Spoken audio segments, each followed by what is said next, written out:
নমস্কার, আপনারা দেখছেন হাই নিউজ, সঙ্গে রয়েছে আমি রিয়া। শুরু করছি নিউজ টুডে। শুরুতেই দেখে নেব আজকের হেডলাইন্স।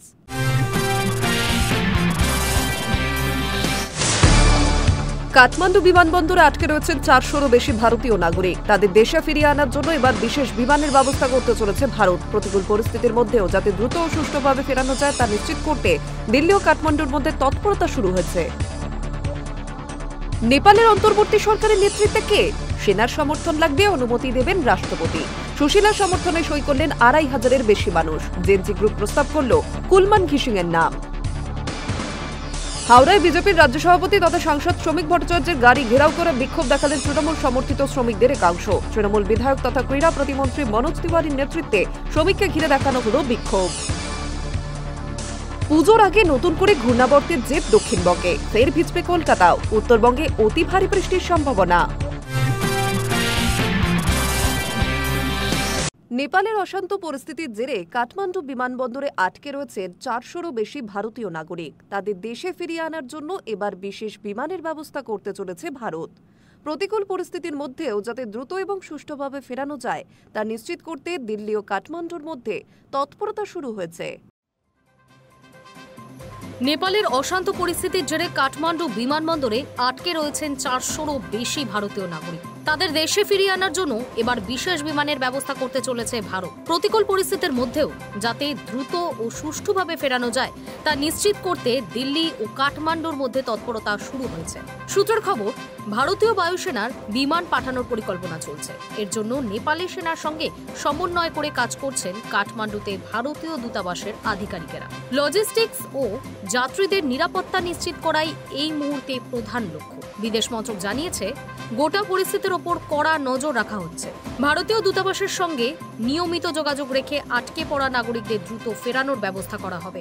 ইতিমধ্যেই দুই দেশ যৌথভাবে পরিকল্পনা এগিয়ে নিয়ে যাচ্ছে। এদিকে গোটা দেশ কার্যত সেনার অধীনে চলে এসেছে। পরিস্থিতি নিয়ন্ত্রণে আনতে দেশ জুড়ে কারফিউ জারি করা হয়েছে সেনার তরফে। সোমবার সকাল থেকেই আতঙ্কে বহু ভারতীয় সীমান্ত পেরিয়ে দেশে ফিরছেন।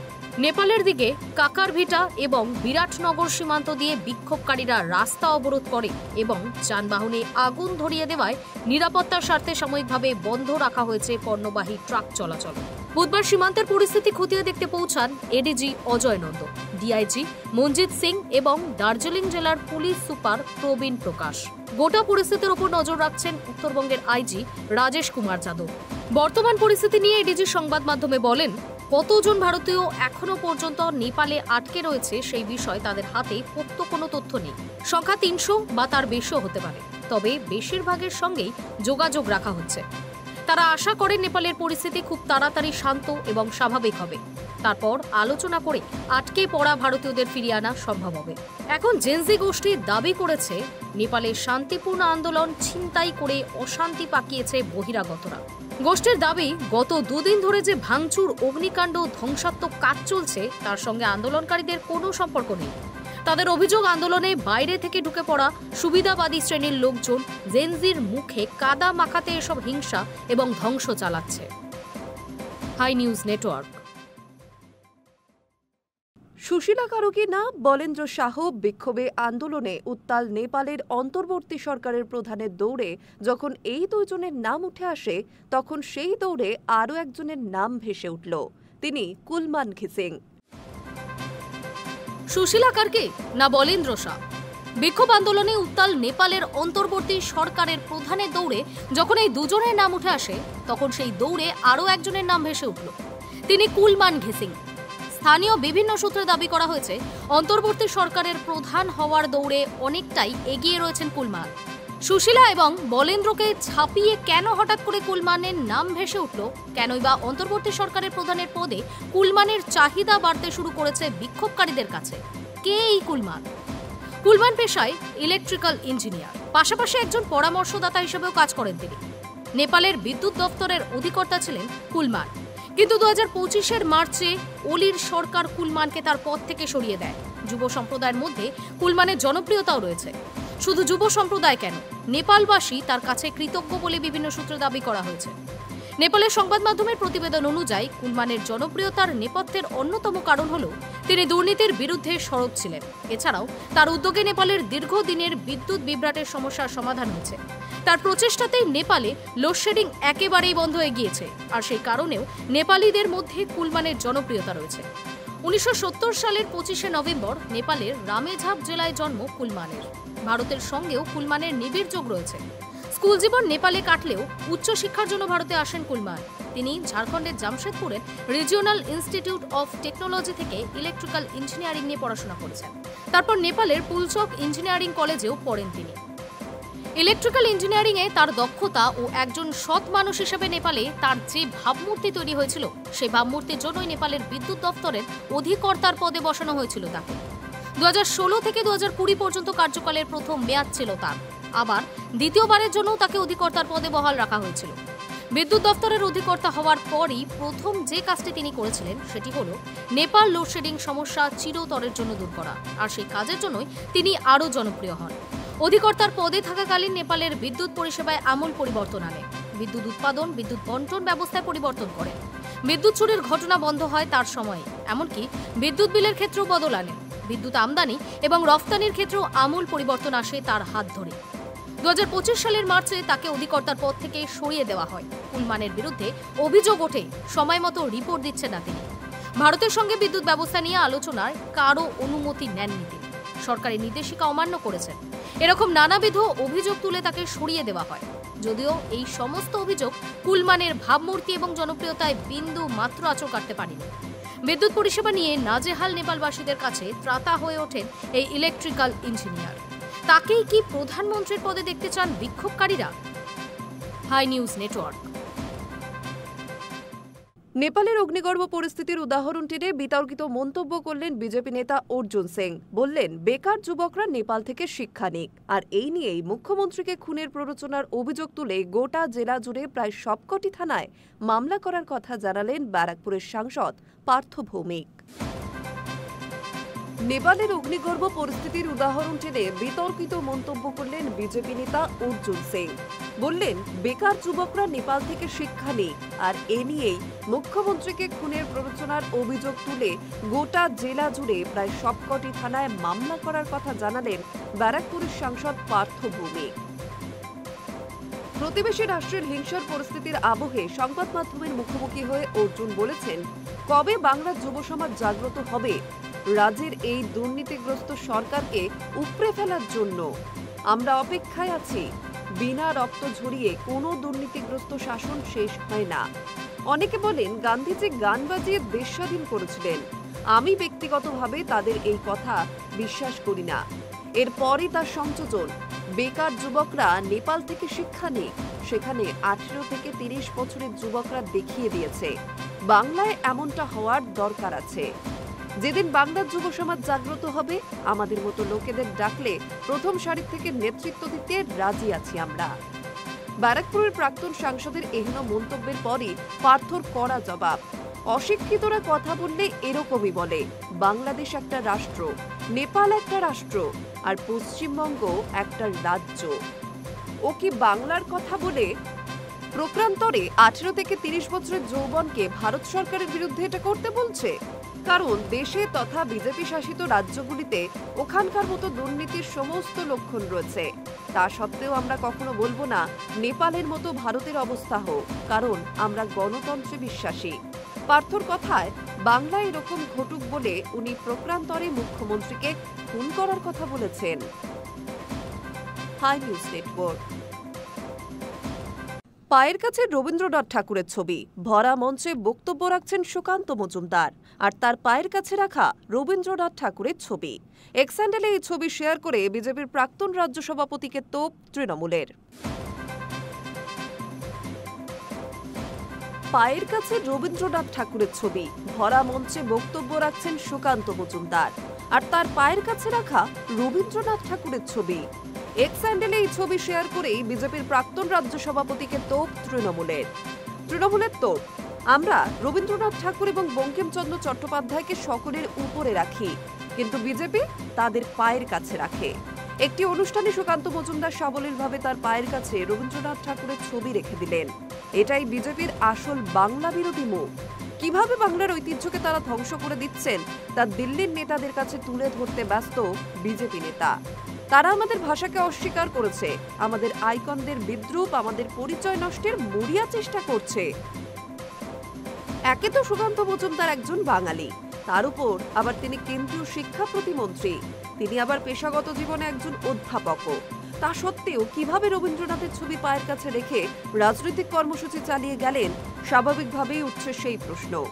প্রসঙ্গত, আগামী বছর রাজ্যে বিধানসভা নির্বাচন, তার আগে ভিন রাজ্যে বাঙালি হেনস্থা ইস্যুতে সরগরম রাজ্য রাজনীতি। এই বিতর্কে দিন কয়েক আগেই ঘি ঢালেন বিজেপির আইটি সেল প্রধান অমিত মালব্য। তার দাবি, বাংলা বলে কোনো ভাষাই নেই। তারই মাঝে আবার প্রধানমন্ত্রী নরেন্দ্র মোদী বঙ্গ সফরে এসে বারবার বাঙালি অস্মিতায় শান দিয়ে ভোট বাক্সে লাভ তুলতে চাইছেন। এই টানাপোড়েনের মাঝে সুকান্তর এহেন কাজে যে সকলেই ক্ষুব্ধ, সেই বিষয়ে কোনো সন্দেহ নেই। গেরুয়া শিবির অবশ্য মুখে কুলু পেটেছে। এই কীর্তি নিয়ে সুকান্ত মজুমদারের তরফে কোনো প্রতিক্রিয়াও পাওয়া যায়নি। Hi news Network. পুজোর সময় সোশ্যাল মিডিয়ায় আসা কোনো গুজব বা ভুয়ো খবরে কান দেবেন না। কোনো গুজব যদি কানে আসে, পুলিশের সঙ্গে যোগাযোগ করে তা জানান। কলকাতার পুজো কমিটির কর্তাদের অনুরোধ পুলিশ কমিশনার মনোজ বর্মার।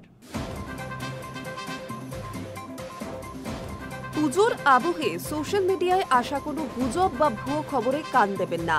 কোনো গুজব যদি আসে, পুলিশের সঙ্গে যোগাযোগ করে তা জানান। কলকাতার পুজো কমিটির কর্তাদের অনুরোধ জানালেন পুলিশ কমিশনার মনোজ বর্মা। বুধবার কলকাতার পুজো উদ্যোক্তাদের নিয়ে ধনধান্য স্টেডিয়ামে বৈঠকে বসেন পুলিশ কমিশনার। উপস্থিত ছিলেন লালবাজারের অন্য পুলিশ কর্তা, দমকল, পুরসভা, দূষণ নিয়ন্ত্রণ পর্ষদ, সিইএসির কর্তারা। গত বছর 2936টি পুজোকে অনুমতি দেওয়া হয়েছিল। এই বছর আসানে এখনো পর্যন্ত 2652টি পুজো অনুমতি চেয়ে নথি জমা দিয়েছে। জানা গিয়েছে, বড় পুজো মণ্ডপগুলিতে সাইবার সচেতনতার জন্য কিয়স্ক তৈরি করা হবে। তৃতীয়া থেকে রাস্তায় থাকছে অতিরিক্ত পুলিশ। 2রা অক্টোবর দশমী, 4ঠা অক্টোবরের মধ্যে প্রতিমা বিসর্জন দিতে হবে। 5ই অক্টোবর রেড রোডে কার্নিভাল। 15 থেকে 20 অক্টোবরের মধ্যে পুজো উদ্যোক্তাদের অনুদানের হিসাব এবং খতিয়ান জমা দিতে বলেছেন লালবাজার। চাঁদার জুলুম নিয়েও থানাগুলিকে সতর্ক করেছেন লালবাজারের কর্তারা। এদিন পুলিশ কমিশনার উদ্যোক্তাদের জানান, পুজোর উৎসবের অ্যাপ তৈরি হচ্ছে। পুজোর ম্যাপও উদ্যোক্তাদের দেওয়া হবে। অগ্নিকাণ্ডের ক্ষেত্রে যেন দ্রুত ব্যবস্থা নেওয়া যায়, তাই পুজো কমিটিগুলিকে সতর্ক থাকতে হবে। পুজো মণ্ডপগুলিতে বিদ্যুতের খোলা তার যাতে না থাকে, পুজোর ভলেন্টিয়ারদের সেদিকেও নজর রাখতে হবে। মণ্ডপ সহ প্রত্যেকটি ক্ষেত্রে হাইকোর্টের গাইডলাইন ও দূষণ নিয়ন্ত্রণ পর্ষদের নির্দেশ কড়াভাবে মানতে বলেন police commissioner. Hi news Network. 24 ঘন্টায় পরপর 2 বাঘিনীর মৃত্যু আলিপুর চিড়িয়াখানায়। সেন্ট্রাল জু অথরিটির নির্দেশে ইতিমধ্যে একটি তদন্ত কমিটি গঠন করা হয়েছে। মৃতদেহ দুটি পাঠানো হয়েছে ময়না তদন্তে। ভিসেরা পরীক্ষার মাধ্যমে মৃত্যুর প্রকৃত কারণ খতিয়ে দেখা হবে। মাত্র 24 ঘন্টার মধ্যে পরপর 2 বাঘিনীর মৃত্যু হল আলিপুর চিড়িয়াখানায়। কিভাবে দুদিনে 2 বাঘিনীর মৃত্যু হলো, সেই কারণ নিয়ে ধোঁয়াশা এখনো কাটেনি। ঘটনায় তদন্ত শুরু করেছে সেন্ট্রাল জু কমিটি। প্রশ্নের মুখে পড়েছেন চিড়িয়াখানা কর্তৃপক্ষ। মঙ্গলবার সকালে আলিপুর চিড়িয়াখানায় মারা যায় 17 বছরের বাঘিনী পায়েল। 2016 সালে ওড়িশার নন্দনকানন থেকে আনা হয়েছিল পায়েলকে। দীর্ঘদিন ধরে নানা অসুস্থতায় ভুগছিল সে। অসুস্থতার কারণে হাঁটা চলার ক্ষমতাও হারিয়ে ফেলেছিল। খাওয়া দাওয়া একরকম বন্ধই হয়ে গিয়েছিল। মঙ্গলবার তার মৃত্যু হয়। এরপর বুধবার সকালে মারা যায় রূপা। আলিপুরে জন্ম নেওয়া সাদা বাঘিনী রূপার মা কৃষ্ণা ছিল ডোরা কাটা বাঘিনী। বাবা ছিল সাদা বাঘ অনিপান। মৃত্যুকালে রূপার বয়স হয়েছিল প্রায় 21 বছর। চিড়িয়াখানা কর্তৃপক্ষ সূত্রে খবর, বার্ধক্যজনিত সমস্যায় ভুগছিল রূপা। এক পর্যায়ে তার একটি পা পক্ষাঘাতগ্রস্ত হয়ে যায়। শেষমেশ পায়েলের মৃত্যুর পরদিন মৃত্যু হয় রূপারও। তবে পরপর 2 বাঘিনীর মৃত্যুতে সন্দেহ ঘনিয়েছে। সেন্ট্রাল জু অথরিটির নির্দেশে ইতিমধ্যে একটি তদন্ত কমিটি গঠন করা হয়েছে। মৃতদেহ দুটি পাঠানো হয়েছে ময়না তদন্তে। ভিসেরা পরীক্ষার মাধ্যমে মৃত্যুর প্রকৃত কারণ খতিয়ে দেখা হবে। যদিও চিড়িয়াখানার কর্তৃপক্ষের দাবি, 2টি মৃত্যুই হয়েছে বার্ধক্যজনিত কারণে।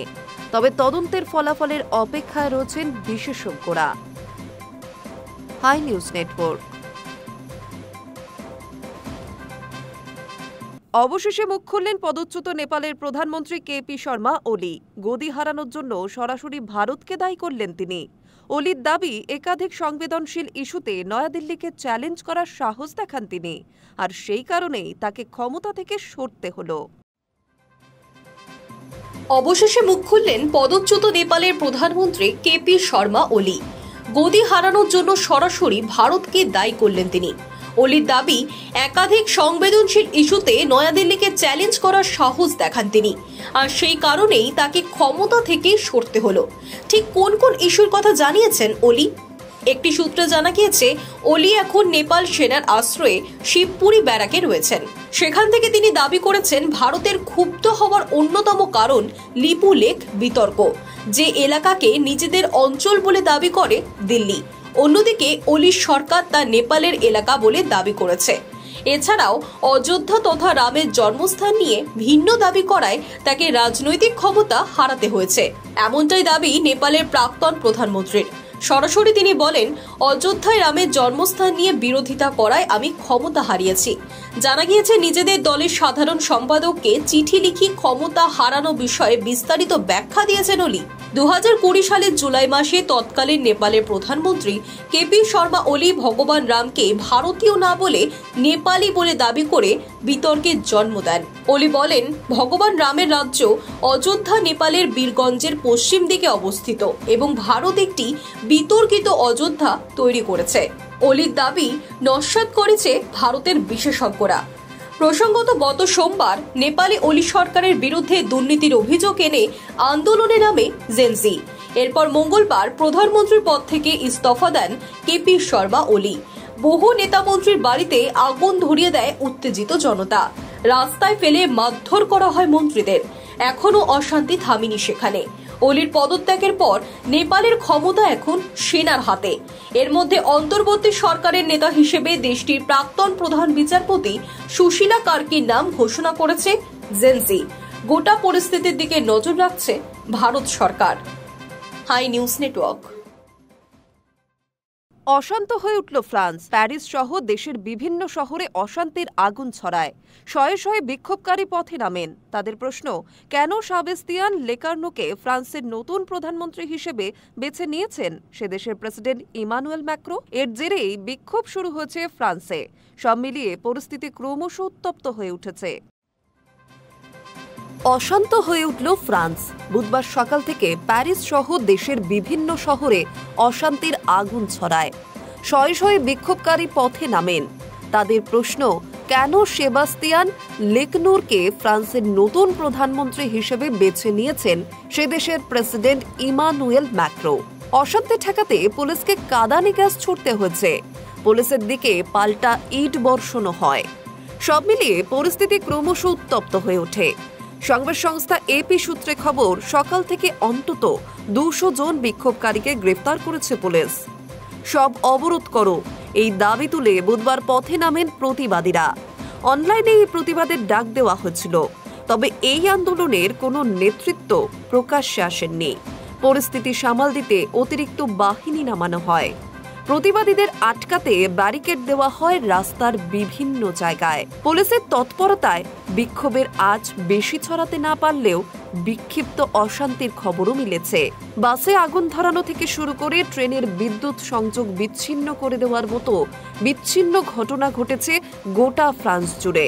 সে দেশের স্বরাষ্ট্রমন্ত্রী ব্রুনো রিটেইলোয়ের অভিযোগ, বিক্ষোভকারীরা বিদ্রোহের পরিবেশ সৃষ্টি করার চেষ্টা করেছিলেন, কিন্তু তা ব্যর্থ করা সম্ভব হয়েছে। গত কয়েক বছর ধরে ফ্রান্সের নাগরিকদের দৈনন্দিন খরচ বাড়ছে। মূলত এই অর্থনৈতিক সংকটকে হাতিয়ার করেই সুর চড়িয়েছিল অতি দক্ষিণপন্থী ন্যাশনাল র্যালি। শুধু তাই নয়, দেশের বিভিন্ন প্রান্তে নানা সময়ে অশান্তির ঘটনা ঘটেছে। আন্দোলনকারীদের নিশানায় ছিলেন ফ্রান্সের সদ্য প্রাক্তন প্রধানমন্ত্রী ফ্রাঁসোয়া বেরু। এই পরিস্থিতিতে বেরু নিজেই ভোটাভুটির দিকে যান। অনাস্থা ভোটের আগে তিনি তার আর্থিক এবং ভবিষ্যতের পরিকল্পনার কথাও জানান ও তাকে সমর্থন করার আবেদনও করেন। কিন্তু আবেদনে কোনো ফল হয়নি। সোমবার ফরাসি আইনসভার 577 সদস্যের মধ্যে 331 জন সদস্য বেরুর প্রতি অনাস্থা জানান। পদত্যাগ করতে বাধ্য হন বেরু। গত বছরের ডিসেম্বরে প্রধানমন্ত্রী হন বেরু। 9 মাসেরও কম সময়ের মধ্যে সোমবার আস্থা ভোটে হারেন তিনি। এই নিয়ে দুবার অনাস্থা ভোটের পরপর দুই প্রধানমন্ত্রী পরাজিত হলেন ফ্রান্সে। প্রসঙ্গত, গত বছরের 4 ডিসেম্বর ফরাসি পার্লামেন্টের নিম্নকক্ষ ন্যাশনাল অ্যাসেম্বলিতে আস্থা ভোটে পরাজিত হন তৎকালীন প্রধানমন্ত্রী মাইকেল বানিরের। তার বিরুদ্ধে এক কাট্টা ছিলেন বামপন্থী ও অতি দক্ষিণপন্থী সদস্যরা। তার উত্তরসূরি হিসেবে বেছে নেওয়া হয় বেরুকে। তবে তিনিও বেশি দিন ক্ষমতায় থাকতে পারলেন না। Hi news Network. বিশ্বকাপে নামার আগে ধাক্কা খেয়েছে আর্জেন্টিনা। বিশ্বকাপের যোগ্যতা অর্জন পর্বের শেষ ম্যাচে হেরেছে আর্জেন্টিনা। যদিও বিশ্বকাপের টিকিট আগেই পেয়ে গিয়েছেন লিওনেল মেসি। দক্ষিণ আমেরিকার গ্রুপে পয়েন্ট তালিকায় শীর্ষে থেকে বিশ্বকাপে যাচ্ছেন তারা। তবে বিশ্বকাপের প্রথম ম্যাচে দলের গুরুত্বপূর্ণ ফুটবলারকে পাবেন না মেসিরা। বিশ্বকাপে নামার আগে ধাক্কা খেয়েছে আর্জেন্টিনা। বিশ্বকাপের যোগ্যতা অর্জন পর্বের শেষ ম্যাচে হেরেছে আর্জেন্টিনা। যদিও বিশ্বকাপের টিকিট আগেই পেয়ে গিয়েছেন লিওনেল মেসিরা। দক্ষিণ আমেরিকার গ্রুপে পয়েন্ট তালিকায় শীর্ষে থেকে বিশ্বকাপে যাচ্ছেন তারা। তবে বিশ্বকাপের প্রথম ম্যাচে দলের গুরুত্বপূর্ণ ফুটবলারকে পাবেন না মেসিরা। ইকুয়েডরের বিরুদ্ধে 31 মিনিটের মাথায় লাল কার্ড দেখেন আর্জেন্টিনার ডিফেন্ডার নিকোলাস ওটামেন্ডি। যেহেতু বিশ্বকাপের যোগ্যতা অর্জন শেষ ম্যাচে তিনি লাল কার্ড দেখেছেন, ফলে বিশ্বকাপের গ্রুপ পর্বের প্রথম ম্যাচে ওটামেন্ডি খেলতে পারবেন না। 2022 সালে কাতারের আর্জেন্টিনার বিশ্বকাপ জয়ের নেপথ্যে বড় ভূমিকা ছিল ওটামেন্ডির। অভিজ্ঞ ফুটবলারকে পাবেন না মেসিরা। আর্জেন্টিনার বিরুদ্ধে ম্যাচে লাল কার্ড দেখেছেন ইকুয়েডরের মোইসেস কাইসিদো। ফলে তিনিও বিশ্বকাপের গ্রুপ পর্বের প্রথম ম্যাচে খেলতে পারবেন না।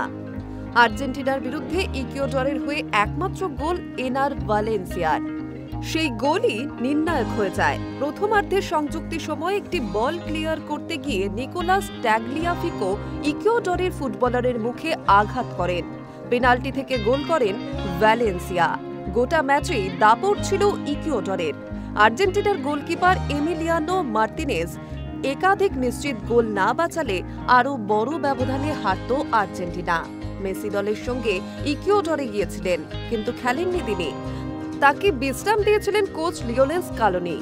সামনে ইন্টার মায়ামির হয়ে মেজর লিগ সকার ক্লাবের খেলা রয়েছে মেসির। সেই কারণেই তাকে বিশ্রাম দেন স্কালোনি। Hi news Network. আন্তর্জাতিক টি-20 ক্রিকেটে ভারতের সফলতম বোলার অর্শদীপ সিং, অথচ তাকে ছাড়াই সংযুক্ত আরব আমিরশাহীর বিরুদ্ধে খেলতে নামলেন সূর্যকুমার যাদবেরা। এশিয়া কাপের বাকি ম্যাচগুলিতেও স্পিনারদের উপর ভরসা রাখারই বার্তা দিলেন অধিনায়ক।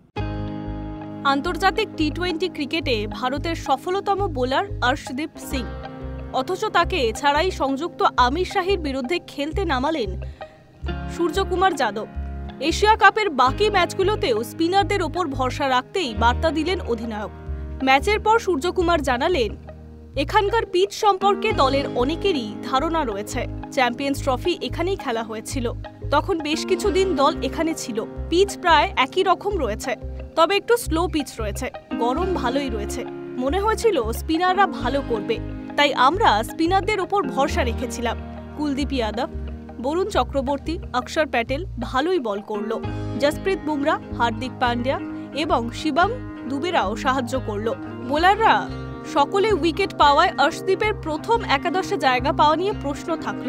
টস জিতে প্রথম ফিল্ডিং করা নিয়ে সূর্যকুমারের বক্তব্য, প্রথম ম্যাচে আমরা দেখে নিতে চেয়েছিলাম পিচ কেমন আচরণ করে।